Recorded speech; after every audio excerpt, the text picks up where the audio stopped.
നമസ്കാരം. അവസാനം റോഷിയുടെ പിടിവാശി വിജയിച്ചു. ജോസ് കെ മാണി തോറ്റു പിന്മാറി.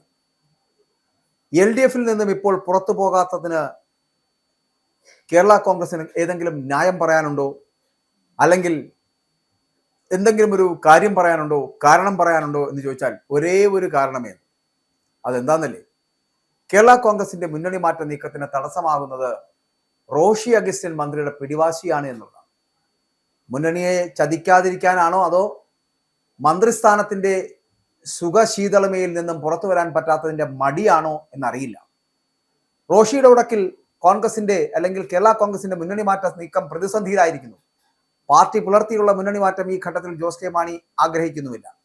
നിർണായകമായിട്ടുള്ള സ്റ്റിയറിംഗ് കമ്മിറ്റി നടക്കുകയാണ്. അതിൽ നിലപാട് റോഷി ആവർത്തിക്കും. ജോസ് കെ മാണിയെ തടയുന്ന ഏക ഘടകവും റോഷി അഗസ്റ്റിൻ തന്നെയാണ്. കാരണം കേരള കോൺഗ്രസ് എമ്മിന്റെ മുന്നണി മാറ്റ ചർച്ചയിൽ നിർണായകമായിട്ടുള്ള പങ്ക് വഹിക്കുന്നത് മുസ്ലിം ലീഗ് ആണെങ്കിൽ കൂടിയും ജോസ് കെ മാണിയെ തടയുന്ന ഏക വ്യക്തി എന്ന് പറയപ്പെടുന്ന റോഷി അഗസ്റ്റിനാണ്. റോഷി അഗസ്റ്റിന്റെ സമീപനം എന്ന് പറയപ്പെടുന്ന കേരള കോൺഗ്രസിനെ വലിയ പിളർപ്പിലേക്ക് എത്തിക്കുമെന്നുള്ള കാര്യത്തിൽ തർക്കമില്ല. കാരണം റോഷി അഗസ്റ്റിനും N ജയരാജും അടക്കമുള്ളവർ ഇതിനകത്തൊരു വലിയ തീരുമാനമെടുക്കുകയാണെന്നുണ്ടെങ്കിൽ ഒരു ഭൂരിപക്ഷം ജോസ് കെ മാണിയുടെ കൂടെ ആയിരിക്കില്ല, പകരം റോഷി അഗസ്റ്റിന്റെ കൂടെ പോകുമെന്നുള്ള കാര്യത്തിൽ തർക്കമില്ല. ഇത് ജോസ് കെ മാണിയെ വല്ലാതെ ഭയപ്പെടുത്തുന്നുണ്ട്. അതുകൊണ്ട് തന്നെയാണ് ഒരു മുന്നണി മാറ്റം പാർട്ടി പുലർത്തിക്കൊണ്ടുള്ള ഒരു മുന്നണി മാറ്റത്തിന് കേരള കോൺഗ്രസ് തയ്യാറാകാത്തത് ജോസ് കെ മാണി തയ്യാറാണ്. മുസ്ലിം ലീഗിന്റെ വലിയ ഇടപെടലുകൾ UDF-ലേക്ക് കൊണ്ടുപോകുവാൻ നടക്കുമ്പോഴും ഈ തിരുവമ്പാടിക്കും പാലയ്ക്കും ഒക്കെ പുറമെ തൊടുപുഴയും വേണമെന്നുള്ള മാണി ഗ്രൂപ്പിന്റെ ആവശ്യം. തൊടുപുഴ ഒന്നാമത്തെ കാര്യം, അവിടെ PJ ജോസഫിന്റെ മകൻ അബു ജോസഫാണ് അവിടെ മറ്റൊരു സീറ്റ് അന്വേഷിയായിട്ട് നിൽക്കുന്നത്. UDF-ന്റെ സ്ഥാനാർത്ഥി പട്ടികകളിലേക്ക് എത്തപ്പെടുന്ന വ്യക്തികളാണ് ഇവരെല്ലാവരും. അപ്പൊ UDF-ലേക്ക് വരികയാണെങ്കിൽ പല സീറ്റുകളെ കുറിച്ചും അവിടെ വലിയ വാഗ്വാദങ്ങൾ നടന്നുകൊണ്ടിരിക്കുകയാണ്. ഇപ്പൊ റോഷി അഗസ്റ്റിന് മന്ത്രിസ്ഥാനം വാഗ്ദാനം ചെയ്യുന്നുണ്ട് ആരാ? UDF. അങ്ങനെ ചില വാർത്തകൾ പുറത്തു വരുന്നുണ്ട്. പക്ഷേ ഇതൊന്നും സ്ഥിരീകരിക്കുവാനോ അല്ലെങ്കിൽ ഈ ചർച്ചയിൽ വലിയ പുരോഗതി ഉണ്ടാക്കിയെടുക്കുവാനോ ഒന്നും കഴിയുന്നില്ല എന്നുള്ളത് ലീഗ് നേതൃത്വത്തിന്റെ ഒരു ആവശ്യമാണിതിപ്പോൾ. കാരണം ജോസിനെ കൂടെ കൂട്ടിക്കൊണ്ട് മധ്യ കേരളത്തിൽ വലിയ വിപ്ലവം ഉണ്ടാക്കിയെടുക്കുവാൻ കഴിഞ്ഞാൽ ഈ തവണ കേരളം ഭരിക്കാൻ കഴിയും UDF എന്നുള്ള വലിയ ചിന്തയിലേക്ക് ഈ പറയുന്ന ലീഗ് നേതാക്കളെ കൊണ്ടെത്തിച്ചിട്ടുണ്ട്. അതുകൊണ്ട് തന്നെയാണ് ലീഗ് നേതാക്കൾ ഏത് വിധേനയും എന്തും കൊടുത്ത് ഏത് തരത്തിലുള്ള വാഗ്ദാനങ്ങളും നൽകി ജോസ് കെ മാണി അടക്കമുള്ളവരെ ഇപ്പോൾ തിരിച്ച് UDF-ലേക്ക് കൊണ്ടുവരുവാനുള്ള ചർച്ചകൾ കൊടുമ്പിരിക്കൊണ്ട് നടത്തുന്നത്. പക്ഷേ എന്തുകൊണ്ടോ ജോസ് മോൻ അതിന് തയ്യാറാകുന്നില്ല എന്നുള്ളതാണ്. ഇവിടെ പരസ്പരം വച്ചുമാറ്റത്തിനായിട്ട് കോൺഗ്രസ് ലീഗ് നേതൃത്വങ്ങൾ പരിഗണിക്കുന്ന പ്രധാന സീറ്റുകളിലൊന്നാണ് കോഴിക്കോട് ജില്ലയിലെ തിരുവമ്പാടി എന്ന് പറയപ്പെടുന്നത്. ജോസ് കെ മാണിയുടെ നേതൃത്വത്തിലുള്ള കേരള കോൺഗ്രസിനെ മുന്നണിയിൽ എത്തിക്കാനായിട്ട് തിരുവമ്പാടി വിട്ടു നൽകുവാനുള്ള സന്നദ്ധത അടക്കം ലീഗ് അറിയിക്കുന്നത് അതുകൊണ്ടാണ്. അതേസമയം തിരുവമ്പാടിയിൽ പാർട്ടി സ്ഥാനാർത്ഥി തന്നെ മത്സരിക്കുമെന്നാണ് മുസ്ലിം ലീഗിന്റെ പരസ്യമായിട്ടുള്ള നിലപാട്.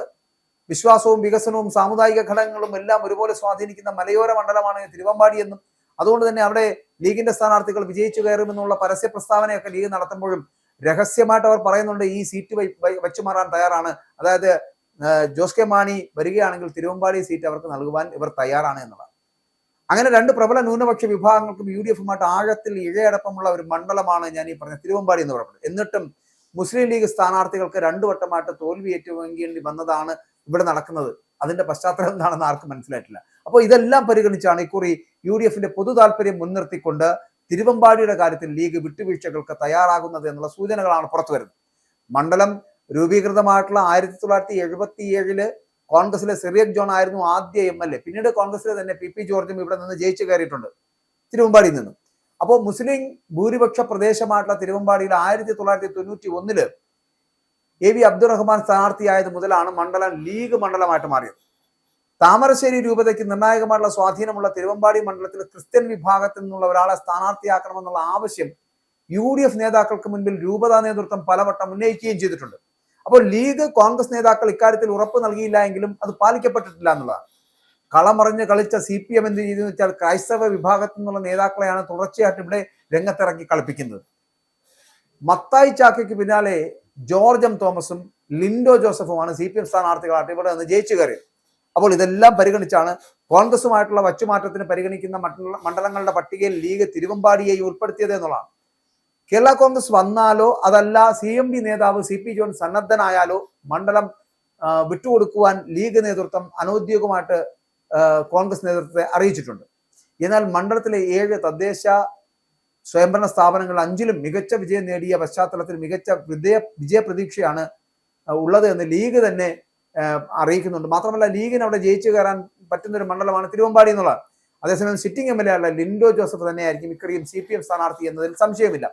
കോഴിക്കോട്, വയനാട് തുരങ്കപാത, മലയോര ഹൈവേ തുടങ്ങിയ വികസന പദ്ധതികൾ വോട്ടായിട്ട് മാറുമെന്നുള്ള പ്രതീക്ഷയിലാണ് ഇടതുമുന്നണി മുന്നോട്ട് പോകുന്നത്. അതേസമയം തുരങ്കപാത തുടങ്ങുന്ന മുത്തപ്പൻപുഴ വാർഡിലും ഈ വാർഡ് ഉൾപ്പെടുന്ന തിരുവമ്പാടി പഞ്ചായത്തിലും സമീപത്തെ കഴിഞ്ഞ വട്ടം കൈവശമുണ്ടായിരുന്ന കൂടരഞ്ഞി പഞ്ചായത്തിലുമെല്ലാം തദ്ദേശ തെരഞ്ഞെടുപ്പിൽ നേരിടേണ്ടി വന്ന കനത്ത തിരിച്ചടി ഇടതുമുന്നണി നെഞ്ചിടിപ്പ് കൂട്ടുന്നുണ്ട്. ആ സാഹചര്യത്തിലാണ് ഇവിടെ നിന്ന്, അതായത് LDF നിന്ന് കേരള കോൺഗ്രസ് മാണി വിഭാഗം, അതായത് ജോസ് കെ മാണിയുടെ നേതൃത്വത്തിലുള്ള മാണി വിഭാഗം കൂടി വിട്ടുപോകുന്ന ഒരു സാഹചര്യം ഉണ്ടായാൽ അത് ഇടതുപക്ഷത്തിന് വലിയ തിരിച്ചടിയാകും. അപ്പോൾ ആ തിരിച്ചടി മാറ്റിയെടുക്കുവാൻ ഞാൻ ആദ്യം പറഞ്ഞ പോലെ എന്തുകൊണ്ടാണ്, അല്ലെങ്കിൽ കഴിഞ്ഞ ദിവസങ്ങളിലൊക്കെ വലിയ ചർച്ച നടന്നതാണ് ഈ പറഞ്ഞ പോലെ LDF നിന്ന് പുറത്തു പോകാൻ കേരള കോൺഗ്രസ് മാണി വിഭാഗം തയ്യാറെടുക്കുന്നു എന്നുള്ള വാർത്ത. മാത്രമല്ല മാണി വിഭാഗം പിളർപ്പിലേക്ക് എന്ന് പറഞ്ഞ് വാർത്തയടിച്ചിരുന്നു. അതിന്റെ യാഥാർത്ഥ്യമാണ് ഞാൻ ഈ പറഞ്ഞത്. എന്തുകൊണ്ട് പിളരുന്നില്ല എന്ന് ചോദിച്ചാൽ അത് വളരെ ടാക്ടിക് ആയിട്ടുള്ള ജോസ് കെ മാണിയുടെ ഇടപെടലാണ്.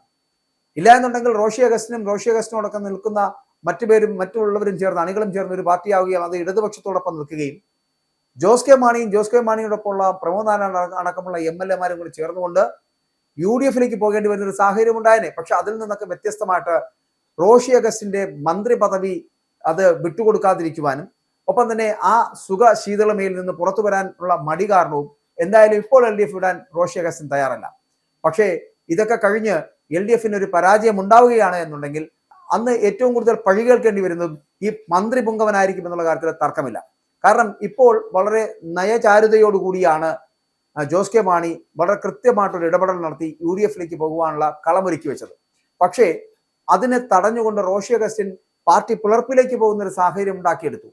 അതിനെ പാർട്ടി പിളരാതിരിക്കുന്നതിന് വേണ്ടിയിട്ട് വളരെ വലിയ നയതന്ത്രത്തോടു കൂടി തന്നെയാണ് ജോസ് കെ മാണി വീണ്ടും റോഷി അഗസ്റ്റിനോടൊപ്പം ചേർന്ന് നിന്നുകൊണ്ട് വീണ്ടും LDFന്റെ ഭാഗമാണ്, ഞങ്ങൾ LDFൽ ഹാപ്പിയാണ് എന്നൊക്കെ പറഞ്ഞ് സ്റ്റേറ്റ്മെന്റുകൾ കൊടുത്തത്. എന്തായാലും ഒരു സന്തോഷവാനല്ലാത്ത ആൾ വളരെ ഹാപ്പി ആയിട്ടിരിക്കുന്ന ഒരു ഇടമായി LDF മാറി എന്നുള്ളതാണ് കേരള കോൺഗ്രസിൽ ജോസ് കെ മാണിയുടെ അവസ്ഥ എന്ന് പറയുന്നത്. എന്തായാലും വരും ദിവസങ്ങളിൽ, അതായത് നിയമസഭാ തെരഞ്ഞെടുപ്പ് കഴിയും വരെ ഇനി ചിലപ്പോൾ കേരള കോൺഗ്രസ് ജോസ് കെ മാണി വിഭാഗം LDFൽ നിന്ന് എന്തായാലും പുറത്തു പോകുവാനുള്ള സാധ്യത വളരെ വിരളമാണ്. ഇനി ഏതെങ്കിലും ഒരു സാഹചര്യത്തിൽ LDFന് 3ാം വട്ടവും അധികാരത്തിലേക്ക് എത്താൻ കഴിയാതായി പോയാൽ UDFൽ പോകാത്തതിന്റെ പാപഭാരം മുഴുവനും റോഷി അഗസ്റ്റിന്റെ തലയിലായിരിക്കും എന്നുള്ള കാര്യത്തിൽ തർക്കമില്ല.